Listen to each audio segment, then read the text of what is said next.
राहुल गांधी से लगातार 2 दिन पूछताछ के बाद एड फिर सुर्खियों में है।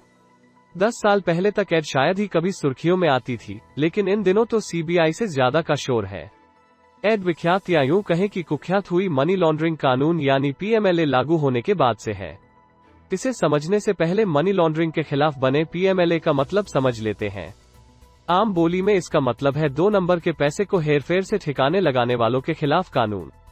मजेदार बात यह कि इस कानून को बनाया तो अटल सरकार ने 2002 में था, लेकिन इसे धार देकर 2005 में लागू किया मनमोहन सरकार के वित्त मंत्री पी चिदम्बरम ने। अब यही कानून कांग्रेसी नेताओं के लिए गले का फंदा बना हुआ है। आइए खबर में आगे बढ़ने से पहले एक पोल में हिस्सा लेते हैं। एड को अरेस्ट करने के लिए परमिशन की जरूरत नहीं, कर सकती है संपत्ति भी जब्त। आपको 2020 का वो किस्सा तो याद ही होगा, जब एक के बाद एक 8 राज्यों ने सीबीआई को अपने इलाके में काम करने से रोक दिया था। इनमें पंजाब, राजस्थान, पश्चिम बंगाल, महाराष्ट्र, छत्तीसगढ़, केरल और मिजोरम जैसे राज्य शामिल थे। मतलब साफ है कि Delhi police special establishment act 1946 के तहत बनी सीबीआई को किसी भी राज्य में घुसने के लिए राज्य सरकार की अनुमति जरूरी है।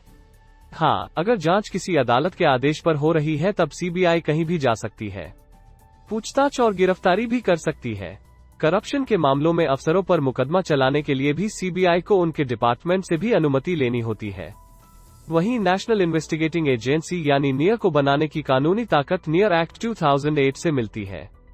निया पूरे देश में काम कर सकती है, लेकिन उसका दायरा केवल आतंक से जुड़े मामलों तक सीमित है। इससे उलट मनी लॉन्ड्रिंग एक्ट यानी पीएमएलए की ताकत से लैस एड केंद्र सरकार की अकेली जांच एजेंसी है, जिसे मनी लॉन्ड्रिंग के मामलों में नेताओं और अफसरों को तलब करने या उन पर मुकदमा चलाने के लिए सरकार की अनुमति की जरूरत नहीं है।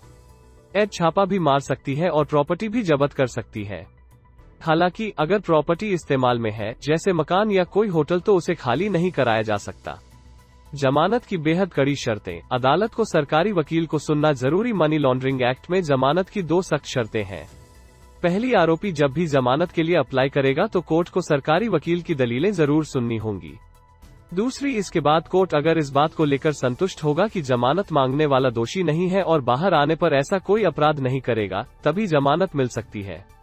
यानी जमानत केस की सुनवाई से पहले ही अदालत को ये तय करना पड़ेगा कि जमानत मांगने वाला दोषी नहीं है। इस कानून के तहत जांच करने वाले अफसर के सामने दिए गए बयान को कोर्ट सबूत मानता है, जबकि बाकी कानूनों के तहत ऐसे बयान की अदालत में कोई वैल्यू नहीं है। अब उन कांग्रेसी नेताओं को जानते हैं जो एड के लपेटे में है। नेशनल हेराल्ड मामला। सोनिया और राहुल गांधी। बीजेपी नेता सुब्रमण्यम स्वामी ने 2012 में दिल्ली के पटियाला हाउस कोर्ट में एक याचिका दाखिल करते हुए सोनिया गांधी, राहुल गांधी और कांग्रेस के ही मोतीलाल वोरा, ऑस्कर फर्नांडीज, सैम पित्रोदा और सुमन दुबे पर घाटे में चल रहे नेशनल हेराल्ड अखबार को धोखाधड़ी और पैसों की हेराफेरी के जरिए हड़पने का आरोप लगाया था। अगस्त 2014 में एड ने इस मामले में स्वतः संज्ञान लेते हुए मनी लॉन्ड्रिंग का केस दर्ज किया।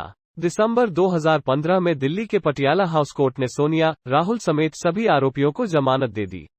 अब एड ने इसी मामले की जांच के लिए सोनिया और राहुल को समन जारी किया। साथ ही एड ने सोमवार और मंगलवार को राहुल से इस मामले में पूछताछ की है। Panchkula land case. भूपिंदर सिंह हुड्डा। एड ने 26 अगस्त को हरियाणा के पूर्व सीएम भूपिंदर सिंह हुड्डा और कांग्रेस नेता मोतीलाल वोरा के खिलाफ एजेएल मामले में चार्जशीट दायर की थी।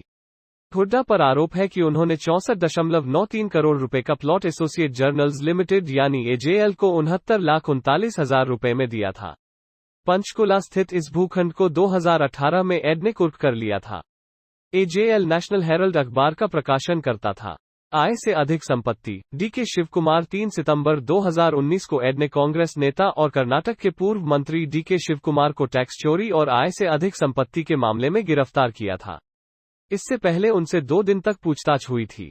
इंस मीडिया। पी चिदम्बरम और कार्ति चिदम्बरम। इंस मीडिया मामला भी इसका एक उदाहरण है। पी चिदम्बरम पर न केवल विदेशी निवेश के लिए इंस मीडिया को फॉरेन इन्वेस्टमेंट प्रमोशन बोर्ड यानी एफआईपीबी से मंजूरी दिलाने में रिश्वत लेने का आरोप लगा, बल्कि सीबीआई ने उन्हें गिरफ्तार भी किया।